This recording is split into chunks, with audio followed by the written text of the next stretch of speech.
Hi friends, நம்ம வெண்டைக்காய் வந்து வழுவழுப்பாக இருக்கிறனால யாருமே சாப்பிட மாட்டோம் இல்லையா? வழுவழுப்பு இல்லாமல் நம்ம வெண்டைக்காய் பொரியல் இப்போ செய்ய போகிறோம். ஒரு வானிலையில் வந்து கொஞ்சமாக எண்ணெய் ஊற்றிட்டு, எண்ணெய் கொஞ்சம் சூடானதுக்கப்புறம் நம்ம வாஷ் பண்ணி கட் பண்ணி வச்சுருக்க இந்த வெண்டைக்காயை வந்து ஆட் பண்ணிவிட்டு, ஒரு 5 மினிட்ஸ் அளவுக்கு நல்லா அந்த எண்ணெயிலேயே நல்லா வறுக்கணும்.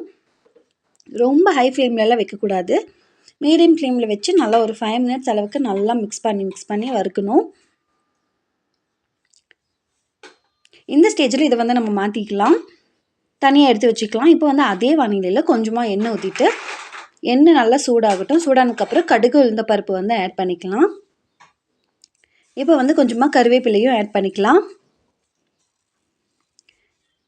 இப்போ நம்ம அந்த வறுத்து எடுத்து வச்சுருக்கோம் இல்லையா, அந்த வெண்டைக்காயை இதில் ஆட் பண்ணிவிட்டு தேவையான அளவு உப்பு ஆட் பண்ணிக்கலாம். கூடவே தேவையான அளவு மிளகாத்தூள் ஆட் பண்ணிக்கலாம். மிளகாத்தூள் வேண்டாம் அப்படிங்கிறவங்க ஸ்கிப் பண்ணிக்கலாம். ஆனால் மிளகாத்தூள் போட்டால் இன்னும் நல்லா டேஸ்டியாக தான் இருக்கும். அவ்வளோக்கெல்லாம் காரம்லாம் இருக்காது.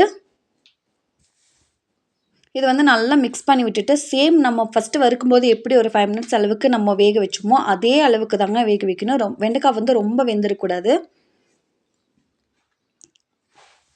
பாருங்கள், கொஞ்சம் கூட அந்த வளவளப்பே இல்லை. நான் வந்து வெண்டைக்காய் வந்து வாஷ் பண்ணதுக்கப்புறம் துடைக்க கூட இல்லை. அப்படியே தான் கட் பண்ணி ஆட் பண்ணியிருக்கேன். வளவளப்பு இல்லாத வெண்டைக்காய் பொரியல் நீங்களும் ட்ரை பண்ணி பாருங்கள். இந்த சேனல் உங்களுக்கு பிடிச்சிருந்தா சப்ஸ்கிரைப் பண்ணிக்கோங்க. தேங்க்யூ.